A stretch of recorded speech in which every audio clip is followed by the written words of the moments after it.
नमस्कार दोस्तों, मैं आदित्य सिंह परिहार स्वागत करता हूं आपका हमारे चैनल AICS में। दोस्तों, आज का टॉपिक जो हम लोग डिस्कस करने जा रहे हैं वो है G7। लास्ट वीडियो में हम लोगों ने डिस्कस किया था G4। तो सबसे पहले वही बात बताना चाहूंगा, G stands for group of 7, जिसमें 7 मेंबर कंट्रीज हैं। जो नंबर दिया जाता है वो रिप्रेजेंट करता है नंबर ऑफ मेंबर्स। तो जैसे G4 में 4 मेंबर्स थे, यहाँ पे 7 मेंबर्स हैं। एक्चुअली ये G7 जो हुआ करता था ग्रुप, वो G8 हुआ करता था 2014 तक। उसके बाद रशिया को इसमें से एक्सक्लूड कर दिया गया था। क्या रीजंस थे आगे आने वाली स्लाइड्स में हम लोग देखेंगे। G7 जो बेसिकली ग्रुप है वो है informal block of industrialised democracy. जो भी कंट्रीज इंडस्ट्रियलाइज्ड है और डेमोक्रेसी है जहां पे, उनका एक ग्रुप बनाया गया था, इनफॉर्मल ग्रुप 1975 में। कौन कौन सी कंट्रीज हैं यहाँ पे हम लोग मैप में देख सकते हैं। Canada, US, UK, France, Germany, Italy and Japan, ये मेंबर कंट्रीज हैं। कभी प्रीलिम्स में क्वेश्चन आ जाए India is a member of G7 nation और नॉट, तो आप लोग बता देंगे कि इंडिया इसका मेंबर नहीं है। इसके अलावा भी यूरोपियन यूनियन को लेकर भी एक डाउट रहता है लोगों के मन में। तो यूरोपियन यूनियन जो है एक्चुअल में इसका फॉर्मल मेंबर नहीं है, बट वो हर जितनी भी मीटिंग होती है उन सब में वो पार्टिसिपेट करता है, डिस्कस करता है, लेकिन कुछ भी जो उसका सॉल्यूशन होता है उस पे बाइंडिंग उसके ऊपर नहीं होती है।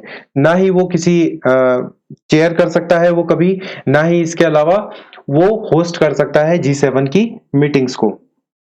कुछ फैक्ट्स दे रखे हैं G7 के बारे में, तो यहाँ पे हम लोग देख सकते हैं स्क्रीन पे। 7 मेंबर कंट्रीज हैं। 1975 जैसा कि मैंने बताया कि सबसे पहले 6 कंट्रीज ने मिलके ये ग्रुप बनाया था। उन्होंने सोचा क्यों ना हम लोग ऐसा ग्रुप बनाया जाए जो ग्लोबल इकोनॉमी को जो है उसको मॉनिटर करे, उससे रिलेटेड इश्यूज पे डिस्कस करे, क्योंकि जितनी भी मेंबर कंट्रीज थी उस टाइम पे ये सब इंडस्ट्रियलाइज्ड नेशन थे।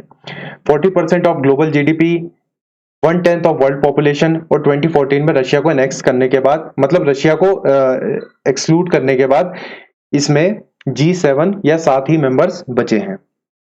ऐसा भी प्रीलिम्स में क्वेश्चन आ सकता है कि G8 और G7 में, या G7 मेंबर जो ग्रुप है वो किस कंट्री को रिमूव करने के बाद बनाता है, या किस कंट्री को इसमें से एक्सक्लूड किया गया है। तो आप लोग लिख सकते हैं रशिया। बेसिकली G7 जो है वो क्या करता है, ग्रुप ऑफ 7 मीटिंग में डिस्कस करता है बहुत सारे इश्यूज, जैसे ग्लोबल इकोनॉमी से रिलेटेड, सिक्योरिटी से रिलेटेड और एनर्जी से रिलेटेड। क्योंकि ये सारी इंडस्ट्रियलाइज नेशन है, तो ये सारी जो ग्लोबल इकोनॉमी है, ग्लोबल जितना भी काम चलता है इकोनॉमिक तौर पे या सिक्योरिटी से रिलेटेड, उस पर ये डिस्कस करते हैं। एक अच्छी बात है इस ग्रुप की यह है कि इसमें जो डिस्कशन होते हैं वो मैंडेटरी नहीं होते हैं। मतलब ऐसा नहीं कि कोई भी डिस्कस हो गया है कोई सा भी मैटर और उसको बाइंडिंग कर दिया जाएगा सभी मेंबर कंट्रीज पे, तो ये बाइंडिंग नहीं होती है। इसमें यूनाइटेड नेशन सिक्योरिटी काउंसिल जैसा भी कोई इशू नहीं है कि वहां पे जैसा वीटो पावर का मिसयूज होता है, तो यहाँ पे वीटो पावर जैसी कोई भी चीज नहीं है, तो ये इसकी काफी ज्यादा अच्छी बात है।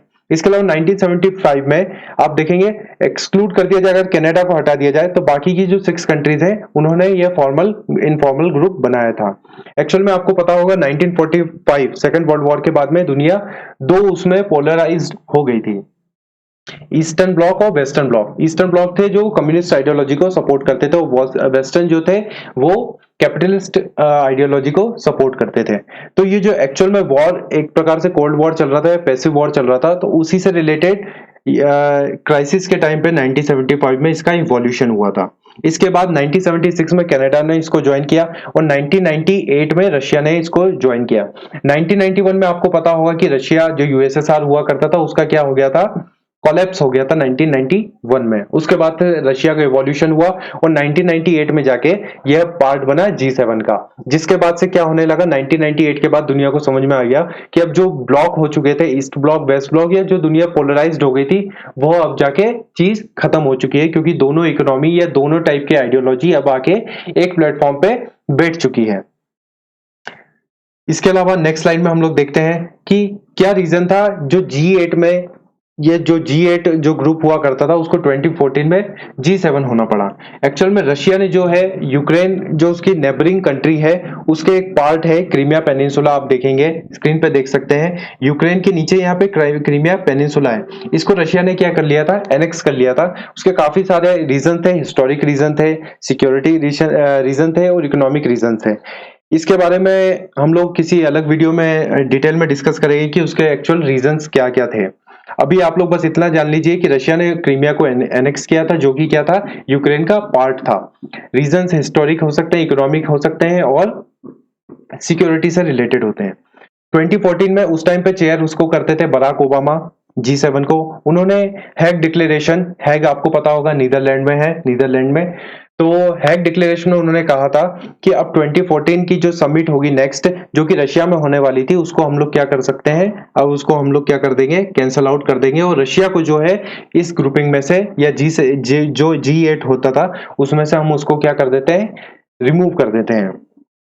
इसके अलावा प्रीलिम्स पॉइंट ऑफ व्यू से ये लास्ट की 3 इंपॉर्टेंट हो जाती है समिट।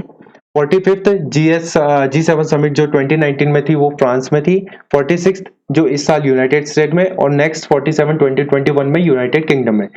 45th इसलिए इंपॉर्टेंट हो जाती कि फ्रांस में नरेंद्र मोदी जी को भी बुलाया गया था। जैसा कि आप लोगों ने स्टार्टिंग में देखा होगा, जो हम लोगों ने लेक्चर स्टार्ट किया था